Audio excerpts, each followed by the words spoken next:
Olá, graça e paz, seja bem-vindo aos nossos devocionais e hoje quero compartilhar uma palavra poderosa no teu coração. Livro de Esther, capítulo de número 4, versículo de número 13 a seguir. Amém? Vamos à leitura do texto.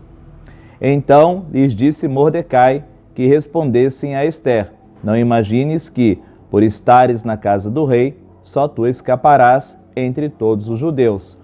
Porque se de todo te calares agora, de outra parte se levantará para os judeus socorro e livramento.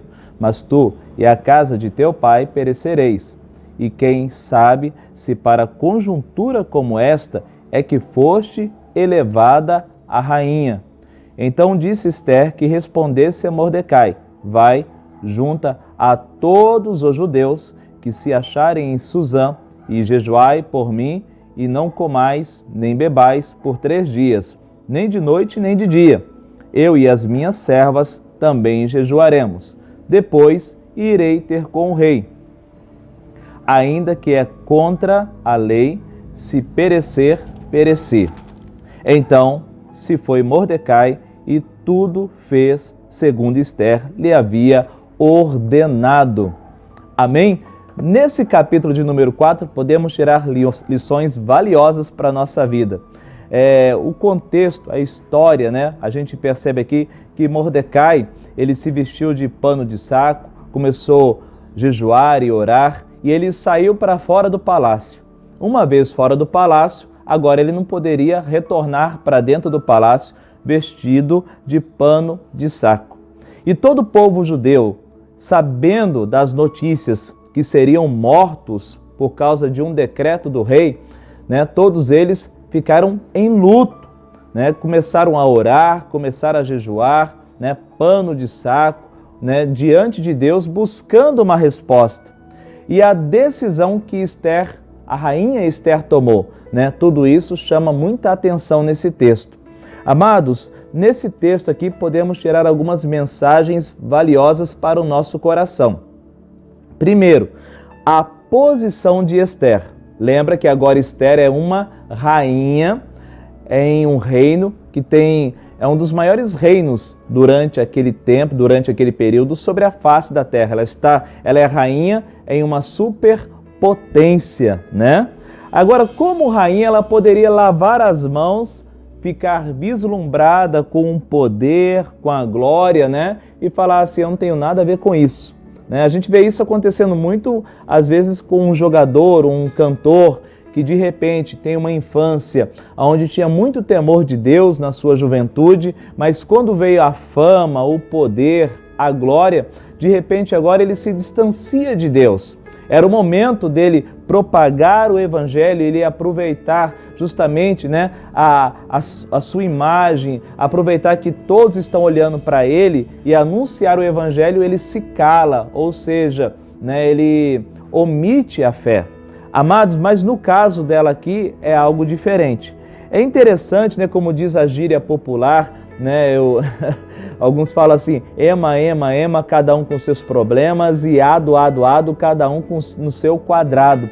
Ela poderia ter dito isso, né, na posição que ela estava ocupando, mas nós vamos ver que algo acontece ao contrário. Segundo, o propósito. Veja bem, alguém, né, que era órfão, ela era órfã de pai e de mãe, se torna uma rainha em uma superpotência, com certeza Deus está no negócio e Deus tem propósito na vida dela, não é verdade? Eu lembro que eu assisti um filme de super-herói e no filme falava assim essa frase: grandes poderes, grandes responsabilidades. Isso mesmo, grandes poderes, grandes responsabilidades. E na palavra de Deus, no livro de Lucas, no capítulo 12, declara: quem muito lhe é dado, muito lhe será cobrado. Isso mesmo.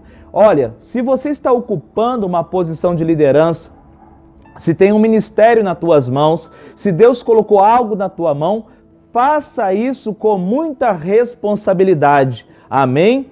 Porque com certeza Deus te colocou em lugar estratégico, em posição estratégica para ser canal de bênção na vida de muitas pessoas. Grandes poderes, grandes responsabilidades. Quem muito lhe é dado, muito lhe será cobrado. Amém? Terceiro, a coragem dessa rainha Esther. A palavra do Senhor no livro de Provérbios 28, versículo 1, diz que os justos são ousados como um leão. Olha o que ela diz: vou me apresentar ao rei e se perecer, pereci. Ou seja, vocês sabem que quem entrar diante do rei e não foi convidado por ele, e se ele não estender o cetro, vai morrer. Inclusive a capa dos nossos devocionais é justamente ela entrando no palácio e ele estendendo o cetro. Ou seja, eu vou entrar na presença dele. Se ele não estender o cetro, eu vou morrer. Mas tudo bem, não tem problema. Ah, meu Deus, precisa de coragem para isso, não é verdade?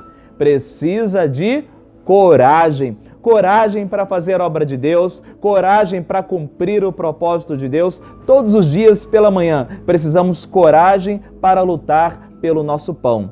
E para terminar, no quarto item, a intercessão. Olha, fala para Mordecai que o povo esteja orando e jejuando pela minha vida durante 3 dias. Eu também e as minhas servas estaremos orando e jejuando. Amados, ela creu no poder da oração, ela creu no poder da intercessão. Amados, muitas vezes estamos passando por um problema e dificuldade, pedimos oração, oramos, mas para pensar agora, diante de um problema que você precisa enfrentar ou que está enfrentando. Quantos dias você orou e jejuou para que Deus possa entrar com uma resposta nesse problema? Ponto de interrogação, não é verdade? Talvez você fala muito desse problema e até reclama ou até murmura, mas tenta lembrar aí, puxa nos arquivos da memória, quantos dias você orou e jejuou buscando uma resposta de Deus. Em outros casos também, nós pedimos que pessoas orem por nós, mas nós mesmos não queremos orar. Preste atenção que ela falou assim, peça para o povo orar e jejuar por mim, e eu também, junto com minhas servas, estaremos orando e jejuando. Ou seja, uma parceria, trabalho de equipe. Lembra, juntos somos mais fortes, então todos precisam trabalhar. Amém? As frases que quero deixar para o teu coração. Primeiro, coragem é um elemento decisivo na conquista de grandes batalhas. Verdade, Muitas batalhas serão conquistadas através da sua coragem. Coragem para enfrentar. Amém, amados? Nunca subestime o poder da oração. Nunca subestime o poder da oração. Ah, mas eu já orei.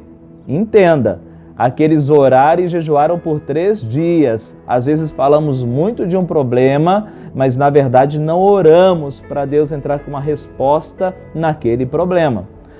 Amados, abrir mão até mesmo da própria vontade para ser canal de bênção na vida de muitos. Você está disposto a isso? Abrir mão da sua vontade, do seu eu, dos seus desejos a favor de muitos? Caso contrário, continue na sala, assistindo TV e com controle remoto nas mãos. É verdade. E por último, renunciar significa que é abrir mão da minha vontade para estender as mãos para o meu próximo. Amém? Então a verdadeira renúncia, eu renunciei. Então, renunciar é quando eu abro mão da minha vontade a favor do meu próximo. Amém? Então guarde essas palavras no teu coração e que Deus te abençoe.